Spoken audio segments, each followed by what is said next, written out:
That is right where we want to be.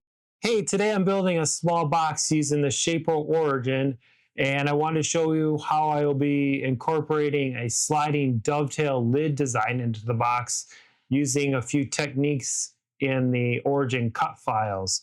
I've used this sliding dovetail lid design before in this tea light box, and it worked really well, so I wanted to incorporate that design into a more traditional box.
This is a tea light box I made a little while back, but this was the inspiration of this dovetail box. It's got this dovetail sliding lid that I really liked.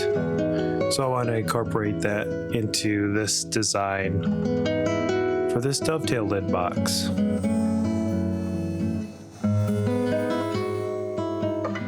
So part of my workflow is that I have everything pre-encoded, cut types and all that stuff encoded in the SVG file. And I actually developed an app that I use. You create the SVG file, whatever software, Fusion or Inkscape or whatever you use, SketchUp, bring that file into the app, and then you can encode all the cut types and depths and everything. I'll link to it in the description. It's free to use, but I think it really helps out quite a bit.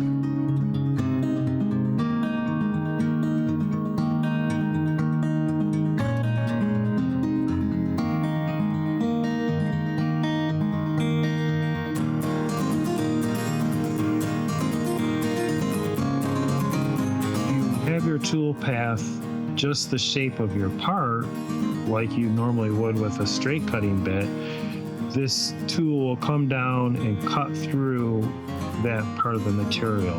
So the way to get around that is to extend your tool path outside of the part. So when you start your cut, you'll start it outside, it will lower down, then follow the tool path around, and then come outside of the part and lift up. This is where you would raise and lower the tool when cutting. I was just drawing a box around that area.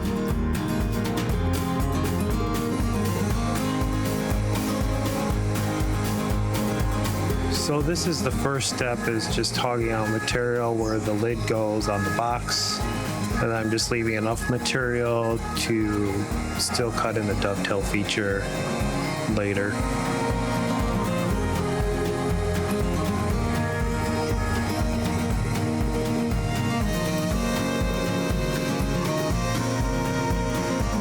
cutting the dovetail, lowering the tool outside of the part, and then following the dovetail cut around.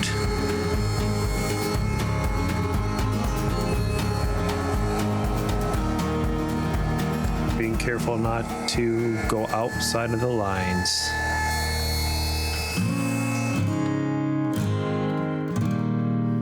Let's see how this is fitting. The next step is cutting the lids with the same process that I did for the boxes, the same SVG sliding dovetail process as I did for the boxes. Repeat all that for the lids. I was just first outlining the lid with a straight cutting bit to remove most of the material, and then following up with the dovetail bit.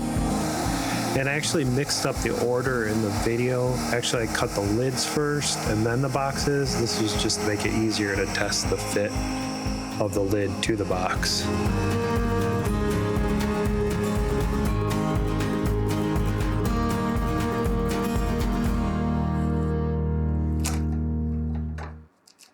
You gotta love the double sticky tape.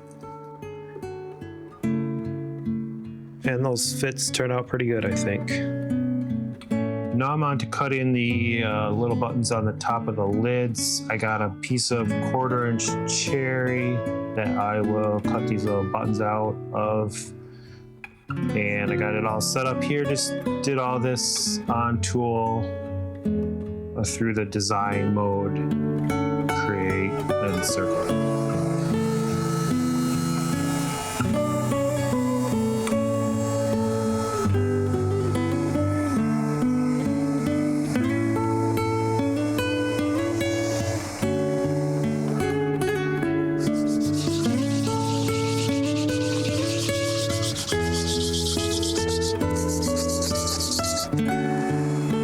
The pockets for the lid buttons. This just makes it a little bit easier to get that lid on and off. And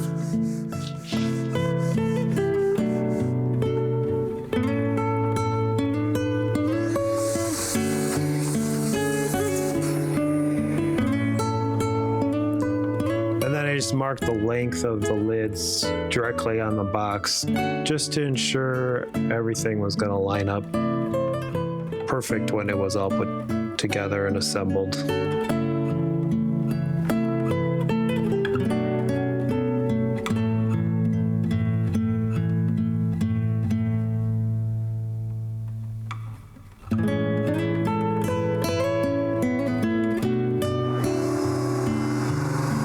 I also used some double stick tape there to hold that box to the paddle just so it wouldn't slip.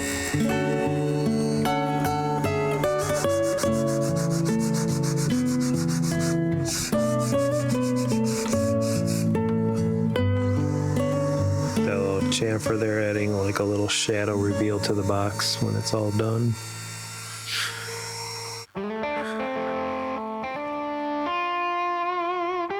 Stay.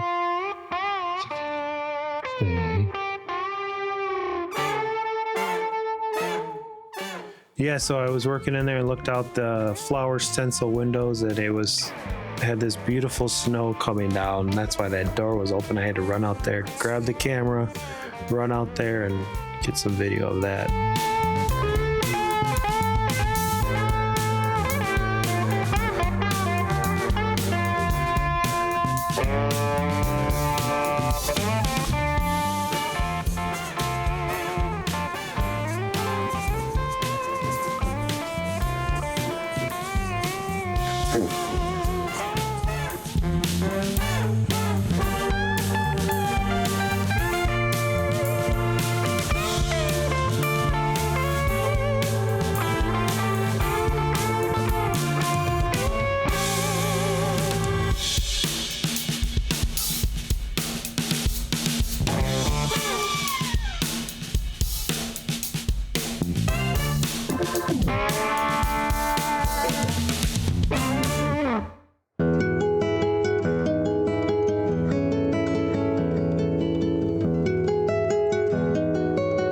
It was a fun little project. I really like the cherry and the walnut and the different wood choices and the contrast on that lid made it stand out just a little bit.